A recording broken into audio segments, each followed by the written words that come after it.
heard a lot about the bill. You got all worked up. People are all like telling you to call your representative. I'm like sitting there at 3 o'clock in the morning on the House steps doing videos because they're cutting NPR. I'm getting lobbied at home. Carter is like, Mommy, what is going on? Because what do you mean they're going to cut funding for Circle Round?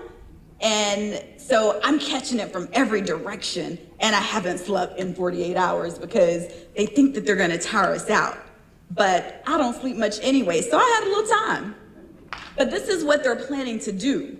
So there are a lot of things that you've heard about, and people are going to say,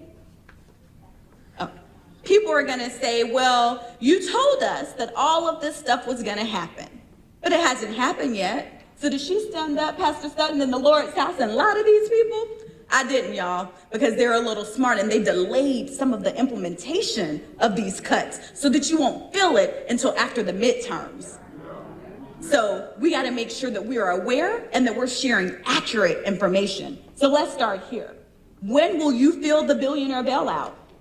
July 4th, 2025, this year, changes to SNAP work requirements. So a lot of people might have received notices. That's one of the things that we were in the Rules Committee up fighting, going back and forth, because we wanted to make sure there was this thing in place that if you had a 7-year-old at home, then the work requirement took effect. And I'm like, so that tells me that a lot of people don't have children at home, because I don't know what 7-year-old you leaving at home by themselves, because DTI's gonna come and do a knock on your door, because you can't leave them at home. So then they up the age a little, but still children are still on the chopping block, because if you have the children at home, it doesn't exempt you from this work requirement. October 1st, 2025, so this is coming up, ends funding for the SNAP Nutrition Education and Obesity Prevention Program. So if you think about all of the public schools in the city of Atlanta, you might have heard a lot about this, like the summer nutrition meals were cut, funding was cut. If you think about, especially Atlanta public schools, I know at a lot of our APS schools, every student in the school got free lunch.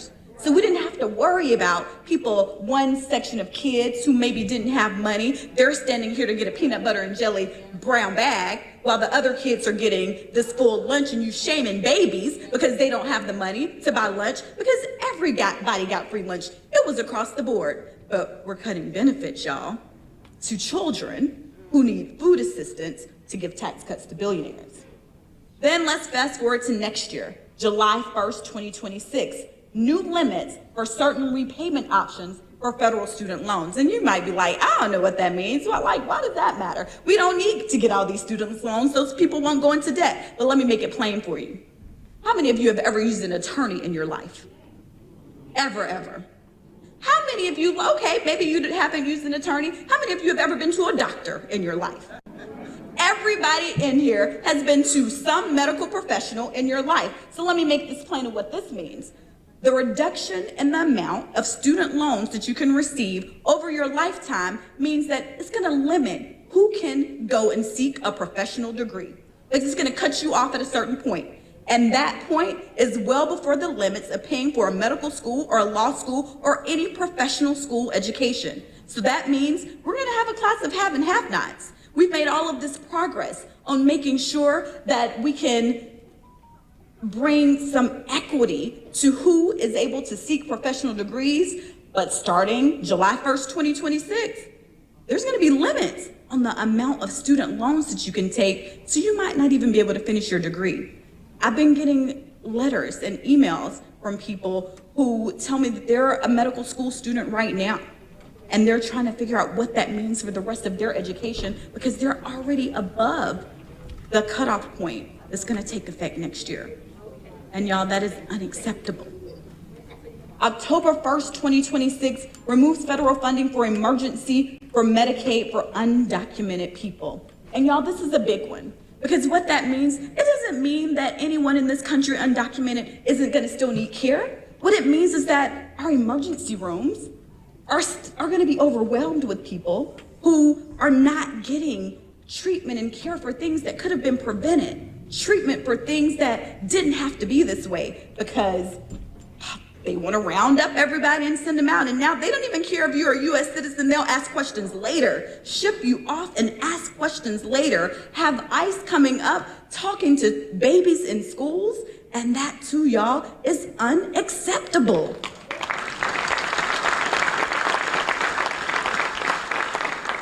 July 1st, 2027, end of student loan deferments for economic hardship or unemployment. How many of you have ever found yourself where you fell on hard times and you maybe didn't have a job? If you don't want to raise your hand, I'll raise my hand for you, because that was me. I've been at that point where I needed to file that economic hardship form to defer my student loans because I couldn't pay them. We got some people right now. But girl, let me tell you, mine got forgiven 2 years ago, and I have that screenshot in my phone because no takebacks.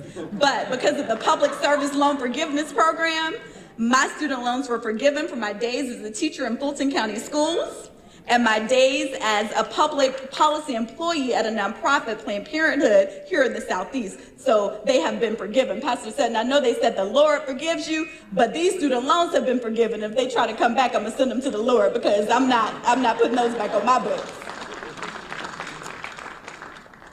So next up, January 1st, 2027. Deadline for most states to implement new Medicaid work requirements. So you know the work requirements, they went into effect July 4th of this year, and then the deadline for the states to implement these work requirements won't happen until January 21st, 2027. But did y'all notice what was not on that board? We have a big election coming up, y'all. We have a big election coming up in November.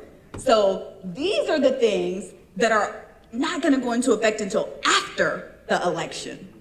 So you won't feel this pain until after the midterm elections, and it was by design.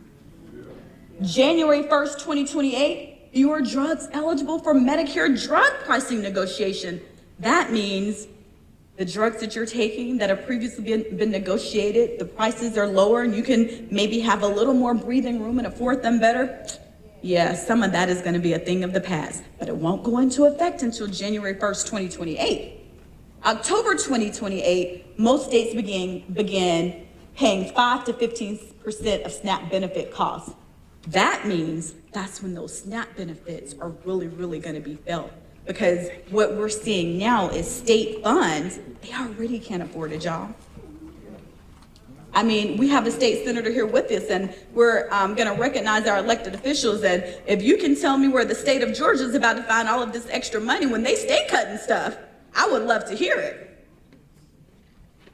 December 31st, 2028, expiration of temporary no tax on tips, overtime, and auto loan entries, because that would have already went into effect before the midterms, because they want you to feel that, to think that they're doing something to help you. But y'all, you know what was not temporary? The tax cuts to billionaires. Those are in perpetuity, where no tax on tips, which only helps you if you itemize your taxes. So it's kind of a fake assistance anyway. But they're still gonna repeal even that in 2028. But the tax cut to billionaires, they will linger on. So y'all, tax cuts for the people continue to be rolled back, but tax breaks for billionaires continue. No deadline, no sunsetting, nothing. And that is unacceptable. So what I need you to do is I need you to keep your foot on the pedal and keep raising the alarm. Everyone needs to know and needs to understand what they're ripping away and why they are doing it, all for billionaires.